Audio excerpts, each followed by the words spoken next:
mois qui restent. C'est allé trop vite, hein? Bientôt 2023. Et le plus nous approchons de la fin de l'année, plus nous faisons deux fois un bilan. Les entreprises le font, les affaires le font, les business le font. Spirituellement aussi, nous pouvons le faire. Et donc, tous les dimanches, donc jusqu'à la fin de l'année, je vais donner à chacun d'entre vous à peu près 5 minutes chaque dimanche pour témoigner de ce que le Seigneur a fait pour vous. Alors, je ne veux pas dire, allez, le souffle de vie, mais je veux que tu dises personnellement, depuis le début de l'année, qu'est-ce que le Seigneur a fait pour toi? Parce qu'il faut être reconnaissant au Seigneur. Il y a des choses que les hommes font pour toi. Il y a des choses que les hommes font pour toi. Mais il y a aussi des choses où tu arrivais à dire, je pense que ça, quand je regarde dans mon raisonnement d'homme, quand je regarde dans ma façon de voir les choses, je pense que ça, ce n'est pas juste arrivé par hasard. C'est déjà arrivé à imaginer une chose pareille. Je pense que ça va au-delà de ce que j'aurais imaginé. Ça va au-delà de ce que quelqu'un pouvait faire pour moi. Donc, j'ai l'impression que ça, c'est des dieux. Si tu cherches à connaître l'existence... Aujourd'hui, les gens se posent encore la question de savoir si Dieu existe. Le week-end dernier, je n'étais pas là, j'étais quelque part dans un groupe où les gens se posaient encore cette question. Est-ce que Dieu existe vraiment? Et il le dit, la nature ne vous enseigne-t-elle pas? Rien qu'à voir ce qui existe, rien qu'à voir la nature, elle devrait nous enseigner. Il faut qu'il y ait effectivement quelqu'un qui soit derrière toute cette création. On peut y aller par toutes les théories scientifiques. Mais à un moment, on va arriver à comprendre qu'il doit sûrement y avoir quelqu'un qui soit derrière tout ça. Et ce quelqu'un-là, ce n'est pas un homme. Donc, ça veut dire que chaque dimanche, donc, je vais donner à chacun, hein, n'est-ce pas? Je vais donner à chacun de dire, on en a combien? On a 8 dimanches, on peut en avoir, il y a des gens qui ne sont pas là, mais on peut 2 personnes chaque dimanche dire, et nous allons accompagner cela par des louanges et des reconnaissances à notre Dieu. Amen.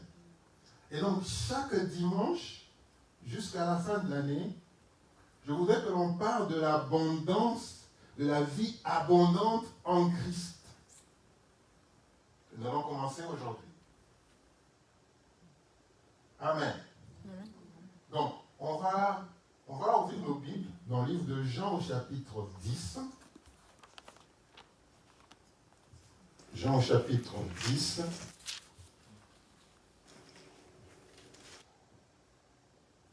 Versets 9 à 10. C'est un verset que l'on devrait connaître par cœur. Alors, Jean chapitre 10, versets 9 à 10. Je vais lire. Et il me dit ceci. C'est Jésus-Christ qui parle. Il dit, je suis la porte. Si quelqu'un entre par moi, il sera sauvé. Il entrera et il sortira et il trouvera des pâturages.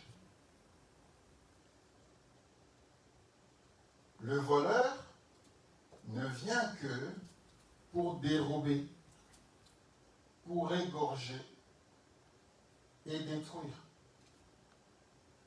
Mais moi, je suis venu afin que les brebis aient la vie et qu'elle l'ait en abondance. Amen. Jésus-Christ dit qu'il est la porte. Et nous savons que la porte nous permet soit d'entrer, soit de sortir. La porte nous permet d'accéder à un monde qui n'est peut-être pas le nôtre.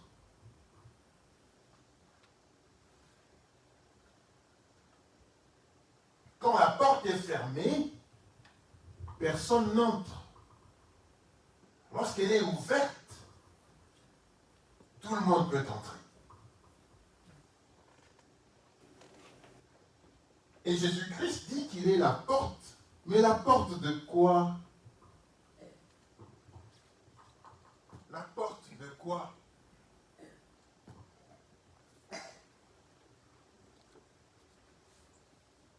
Les pâturages. Dit que Jésus-Christ se compare à un berger. Il se compare à un berger. Il a une bergerie. Et nous sommes les brebis. Jésus-Christ aime à donner des images. C'est-à-dire que si nous sommes dans une bergerie, dans cette bergerie-là, nous avons ce qu'il faut. Et cette bergerie a une porte. Et la porte, c'est Jésus-Christ.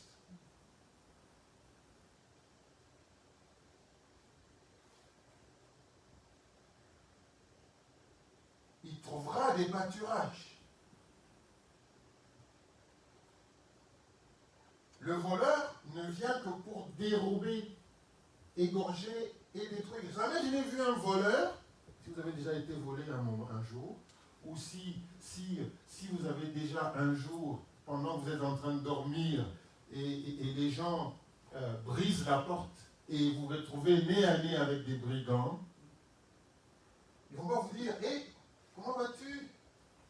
Ben, on est venu te rendre visite.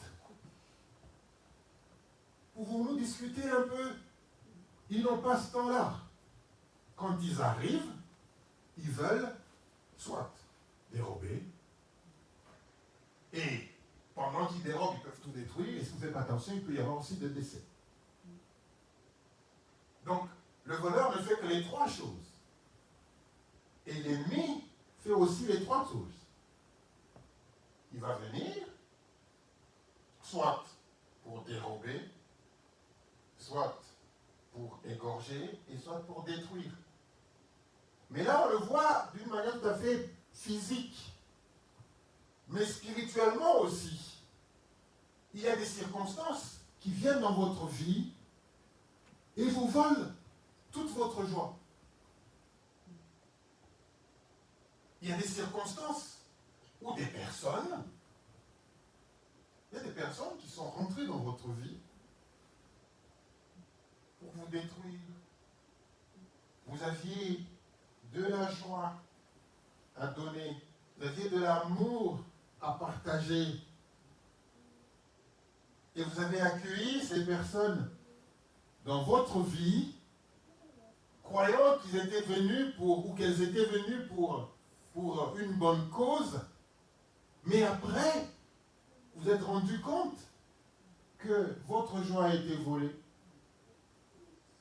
Toute votre vie a été détruite, toute votre vie a été détruite. Donc, ces gens-là, ce sont des voleurs. Mais Jésus-Christ dit, si tu me fais entrer dans ta vie, tu me fais entrer moi dans ta vie, eh bien, je te donnerai une vie abondante. Maintenant, on pense qu'une vie abondante, c'est une vie avec beaucoup de possessions. On va lire dans Luc, au chapitre 12,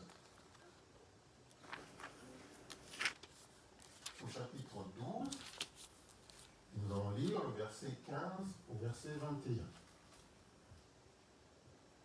Luc, au chapitre 12, verset 15 à 21.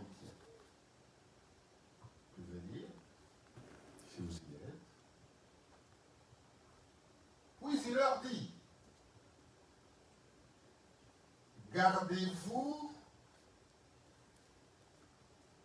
avec soin de toute avarice, car la vie d'un homme ne dépend pas de ses biens, serait-il dans l'abondance. Dans notre Bible, dans notre version, on dit, gardez-vous de toute poursuite ou de toute soif de possession. Qu'est-ce qu'il dit dans ta Bible? De toute soif de posséder. Voilà. Gardez-vous de toute soif de posséder. Est-ce qu'il y a quelqu'un qui a une autre version que celle-là? Ou c'est pareil? Pareil. Donc, gardez-vous. Chez moi, il dit gardez-vous avec soin de toute avarice. Voilà, ça c'était dans ma version, celle-là aussi. Donc, gardez-vous avec soin de toute avarice. Voilà. Gardez-vous de toute soif de posséder. En fait, c'est inné en nous. C'est quelque chose qui est en nous. L'homme aime posséder. L'homme aime posséder. Il aime posséder. On est tout le temps poussé à toujours posséder. Et quand on ne possède pas, on a l'impression qu'on est en retard par rapport aux autres. Quand on n'a pas, on a l'impression qu'on n'a pas droit au chapitre. Quand on n'a pas, on est inquiet. On a des soucis. On se pose des questions. Qu'est-ce qui ne va pas? Parce que en nous, il y a cette soif de toujours posséder. Parce que nous voulons vivre dans l'abondance. Parce que tout homme voudrait être entouré des choses. Et même, de fois que nous envions les autres, parce que nous savons et nous voyons que ce qu'ils ont, nous ne les avons pas. Et donc ça devient aussi sujet de beaucoup de soucis, de beaucoup de plaintes, de fois de beaucoup de colère. Mais la Bible nous dit, gardez-vous de toute soif de posséder. On peut posséder, mais il ne faudrait pas que la possession devienne notre but à tout prix.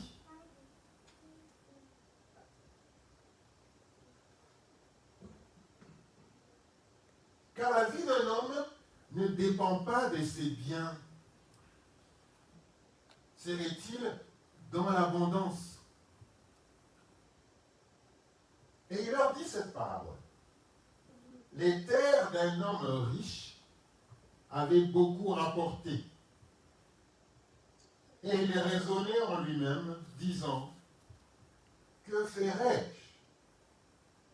Car je n'ai pas de place pour rentrer ma récolte.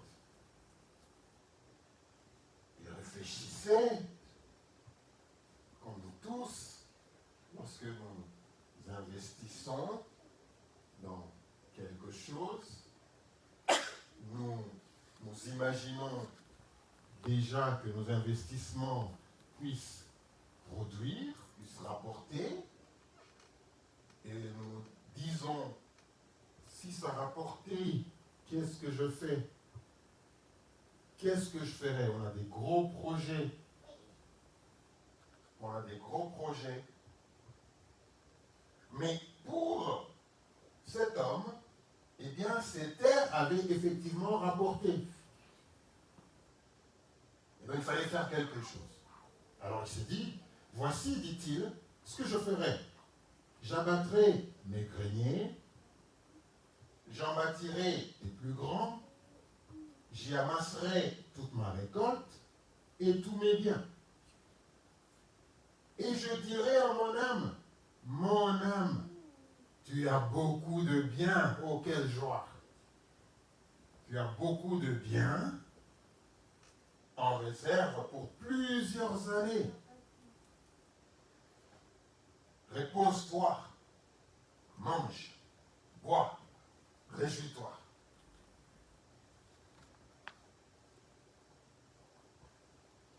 Mais Dieu lui dit, insensé, cette nuit même, ton âme te sera redemandée. Et ce que tu as préparé, pour qui sera-ce? Il en est ainsi de celui qui amasse des trésors pour lui-même et qui n'est pas riche pour Dieu. Le monde actuellement, frères et sœurs,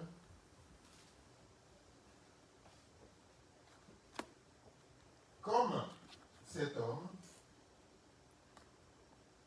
après avoir rapporté, après que les terres aient rapporté, je suis dans la joie.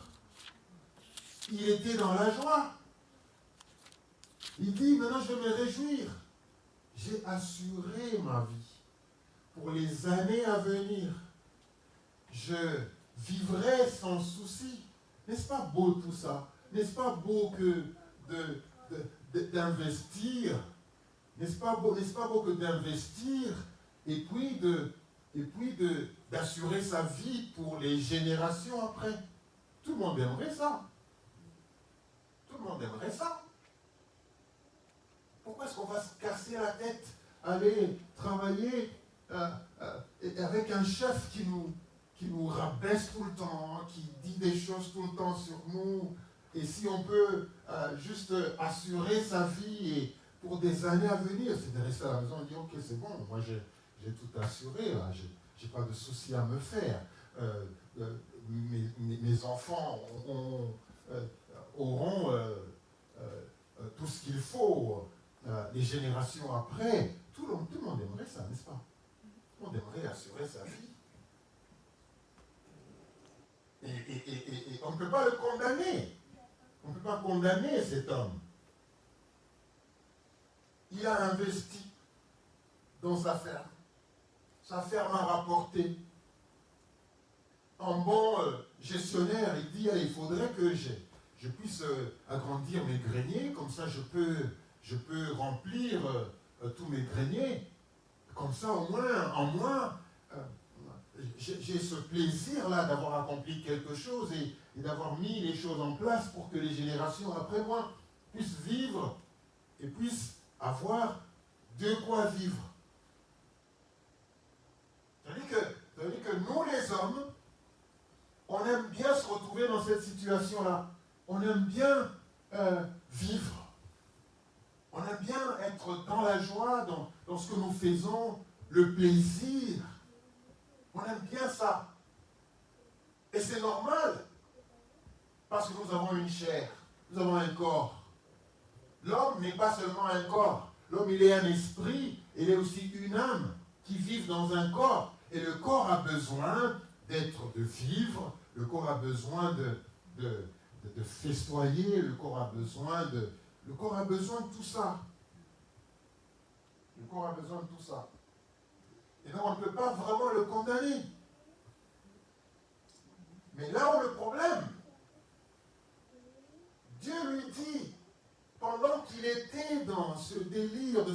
et maintenant, mon âme, réjouis-toi. Tu peux te reposer maintenant. Ma vie, elle est déjà faite. Donc tout est déjà fait et c'est bon.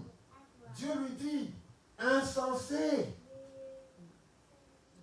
Insensé. Parce que cette nuit même, ton âme te sera redemandée. Et ce que tu as préparé, pour qui sera-ce?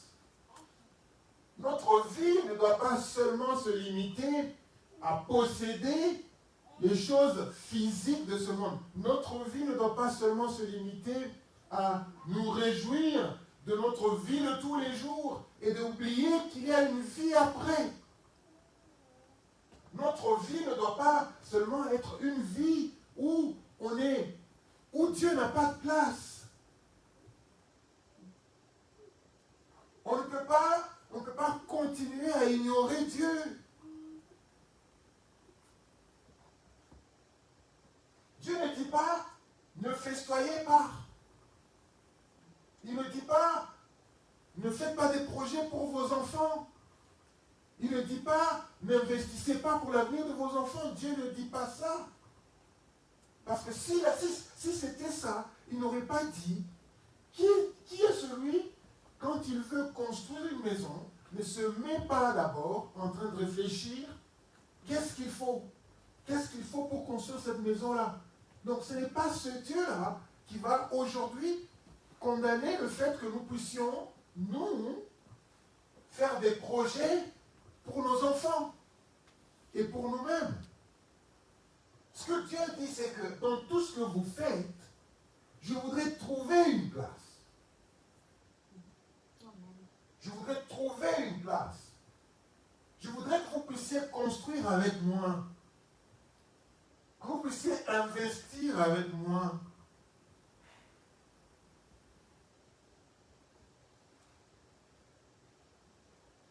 Mais Dieu lui dit, insensé, cette nuit, même ton âme te sera redemandée. Et ce que tu as préparé, pour qui sera-ce?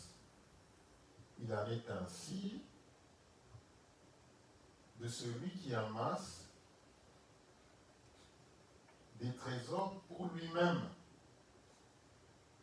et qui n'est pas riche pour Dieu. Alors, ne regardez pas les trésors comme seulement des trésors physiques. Dieu veut trouver une place dans notre écosystème, dans notre vie telle que nous l'avons structurée, telle que nous la vivons. Dieu voudrait trouver de la place là-dedans. Il veut avoir une voix. Et moi je sais que, quelle que soit la vie que tu mènes, où tu l'amènes et comment tu l'amènes, tu as déjà entendu la voix de Dieu. Tu as déjà entendu Dieu te dire, c'est pas bon. Ce que tu fais, c'est pas bon. Tu as déjà entendu Dieu te dire, là où tu es, ce n'est pas là où tu dois être. Tu as déjà entendu Dieu te dire, ce que tu fais, est-ce que je peux trouver de la place? Est-ce que je peux trouver de la place?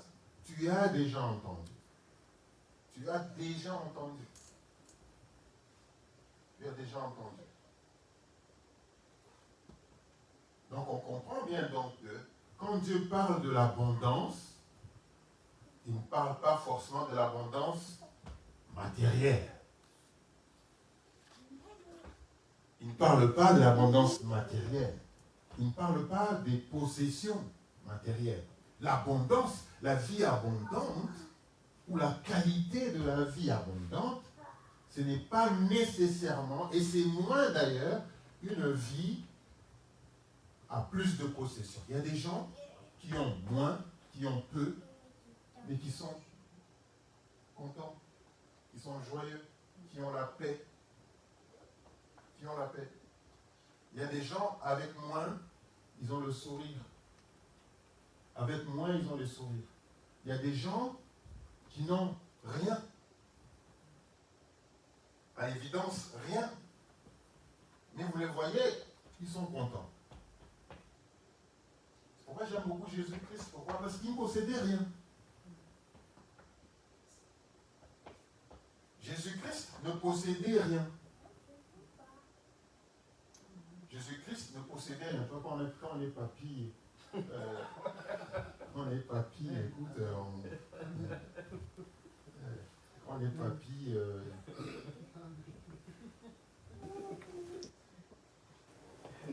gloire au Seigneur parce qu'on a des papis et des mamies.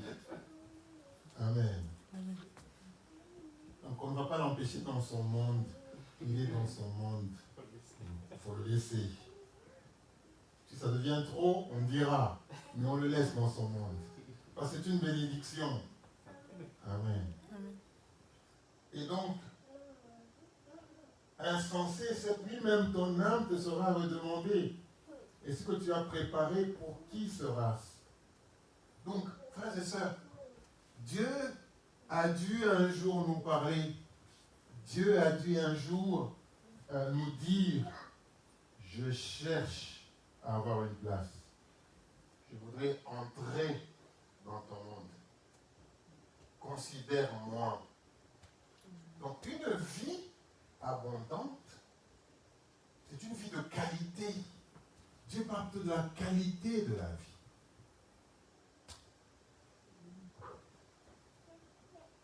Quand quelqu'un se suicide, quand quelqu'un met fin à ses jours, c'est parce qu'à un moment, il se dit que sa vie ne vaut pas la peine d'être vécue. Et donc je préfère carrément la prendre. C'est-à-dire que la qualité de sa vie est telle que il ne trouve pas qu'il faille la vivre. Donc, nous devons rechercher la qualité de la vie. Amen. Donc, une vie abondante, selon Dieu, c'est une vie qui est abondante en grâce,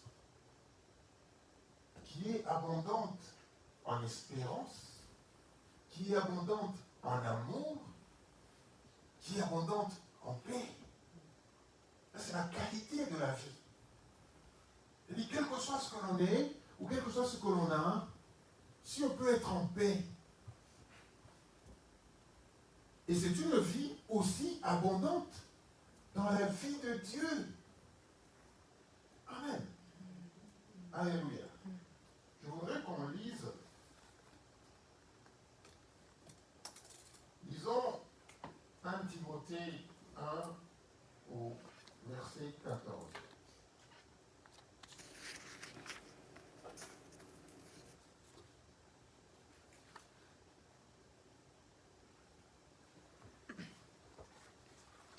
Trouver que nous lire ça. 1 Timothée 1 au verset 14. Je lis. Mais j'ai obtenu miséricorde parce que j'agissais par ignorance, dans l'incrédulité. C'est 14 ça? 1 Timothée 1, verset 14. Et la grâce de notre Seigneur a surabondé avec la foi et la charité qui est en Jésus-Christ. Amen. Je vais commencer par le verset 12. L'apôtre Paul dit ceci: je rends grâce à celui qui m'a fortifié, à Jésus-Christ notre Seigneur, de ce qu'il m'a jugé fidèle en m'établissant dans le ministère. Moi qui étais auparavant un blasphémateur, un persécuteur, un homme violent. Oh, il y a des hommes violents. Il y a des hommes violents. Mais Dieu peut changer. Dieu peut changer l'homme.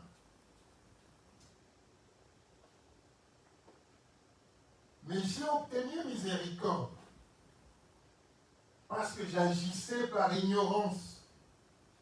et dans l'incrédulité. Il y a des gens qui sont violents juste parce qu'ils agissent par ignorance. Ils ne savent pas. Ils n'ont pas encore rencontré Christ. Alors quand je parle des hommes, aussi des femmes.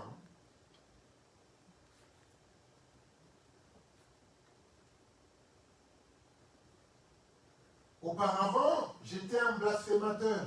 Il y a toujours un avant et un après. Quand on a rencontré Christ, il nous transforme et nous change.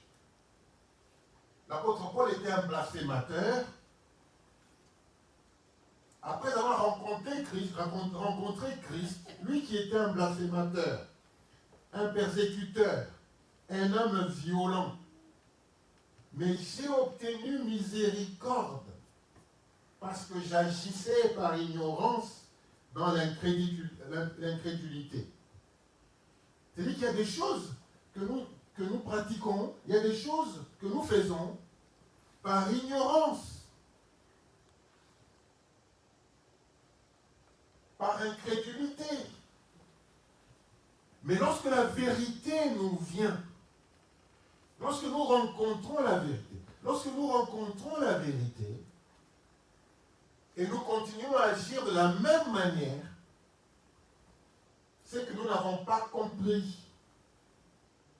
Lorsque tu rencontres Christ,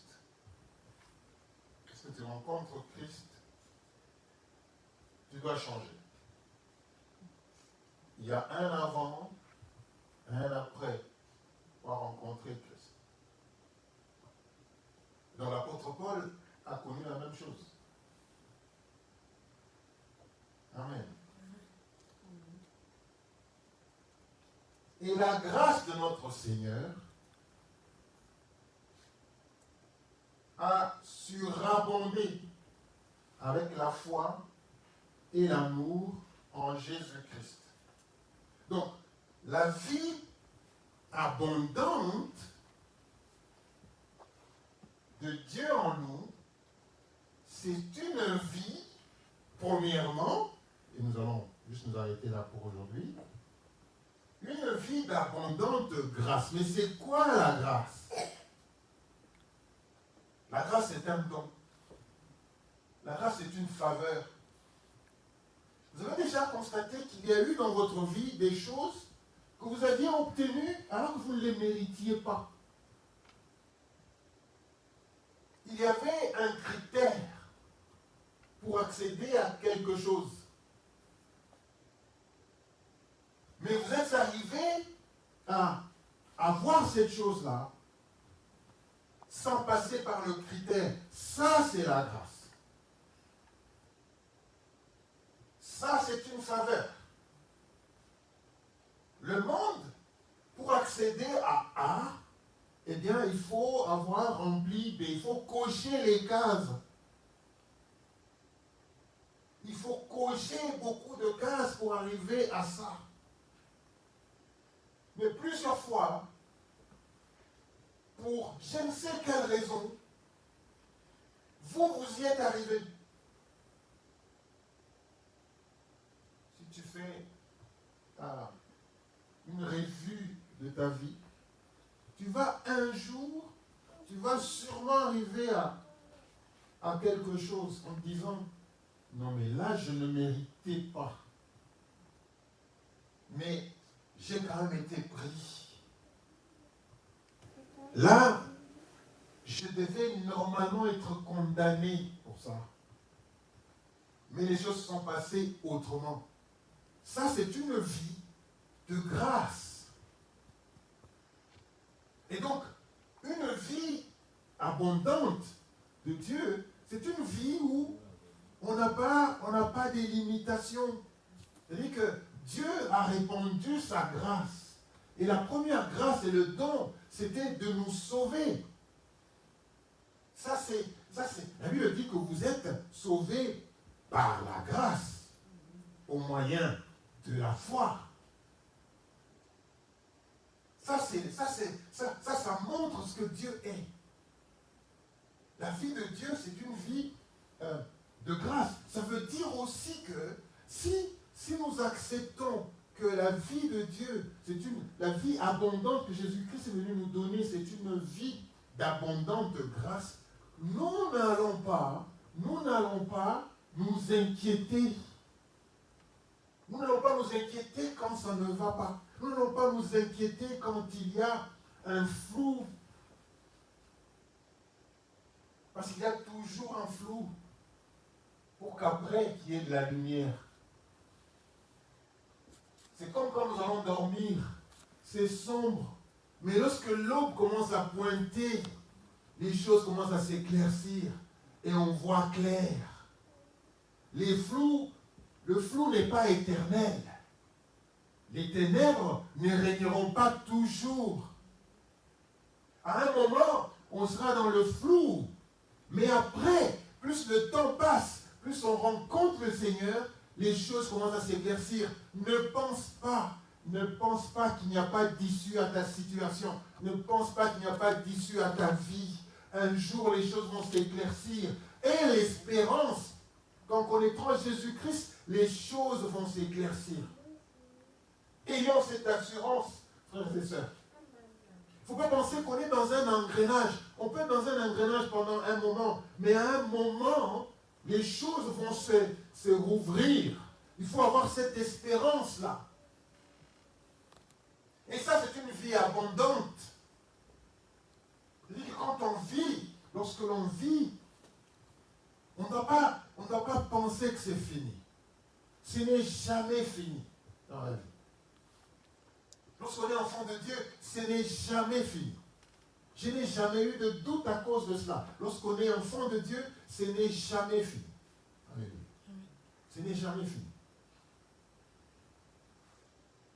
Donc, c'est une vie d'abondante grâce. C'est une faveur. C'est une faveur que Dieu te fait.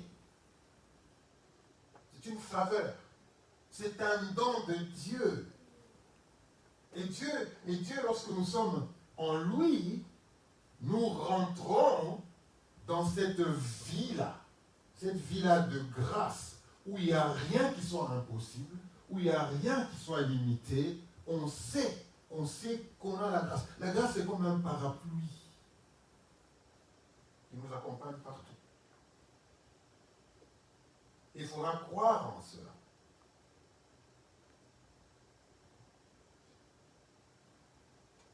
Il faudra croire en cela.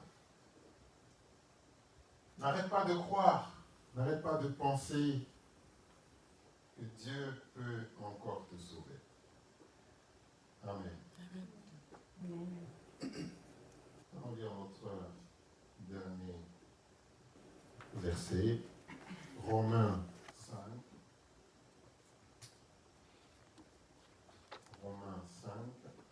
Lisons premièrement le verset 17.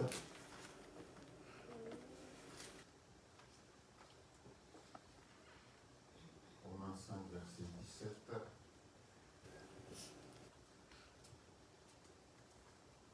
Je vais lire.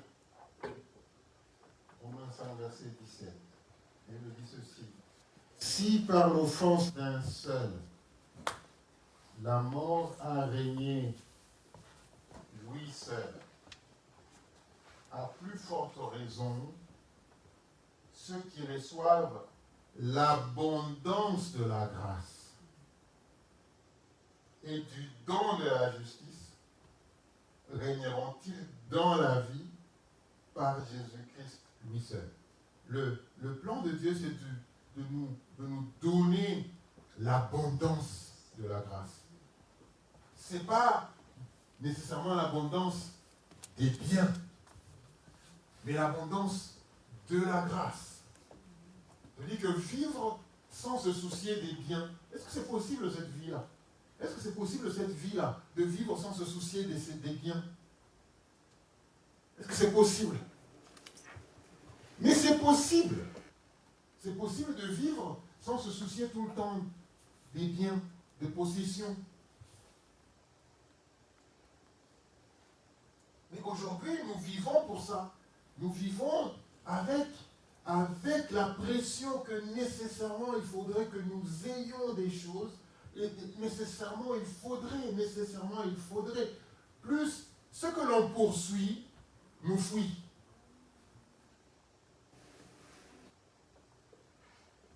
Si tu commences à chercher l'amour va te fuir.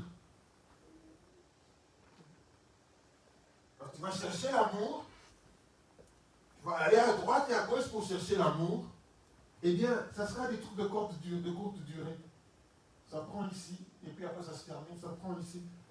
Et après des années, tu te rends compte, mais j'ai poursuivi tout ce temps-ci, mais qu'est-ce que j'ai récolté? Poursuis plutôt la justice.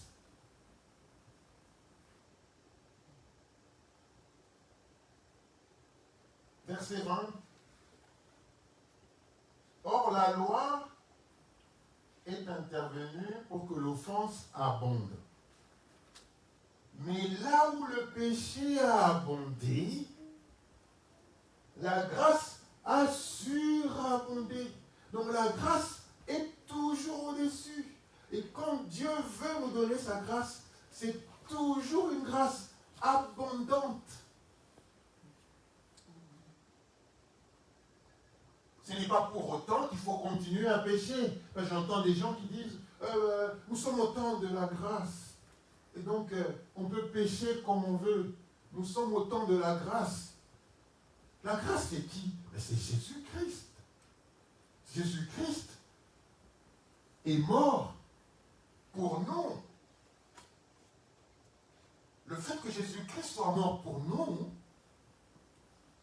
cette grâce-là, elle dépasse le péché. Elle dépasse le péché. Ça veut dire qu'il n'y a pas un péché aussi grand, aussi puissant, qui puisse dépasser la grâce.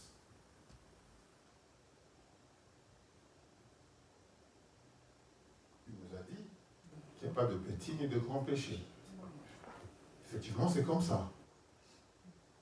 Il n'y a pas de petit ni de grand péché. Parce qu'il y a des gens qui pensent que oh, mais est-ce que le Seigneur va me pardonner? Est-ce que le Seigneur va me pardonner ce que j'ai fait? Il n'y a pas de grand ni de petit péché.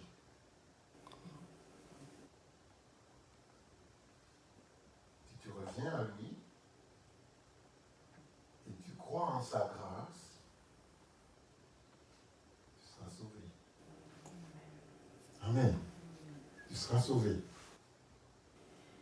Donc la grâce surabonde toujours, quelle que soit ta situation, quelle que soit là où tu es, quel que soit ce que tu fais, quel que soit le péché dans lequel tu penses que c'est interminable, la grâce est toujours au-dessus.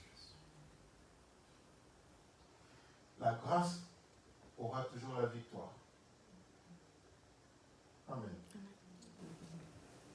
Donc nous allons continuer tout au long de ces 2 mois qui restent. N'oubliez pas, il faudra que tu te dises à l'assemblée ce que le Seigneur a fait pour toi. Nous allons tous glorifier le Seigneur. Il faudrait que l'on soit reconnaissant. Nous allons glorifier le Seigneur pour les choses particulières. Non, mais le souffle de vie, le souffle de vie, c'est pour nous tous. On veut savoir ce que le Seigneur a fait pour toi. Amen.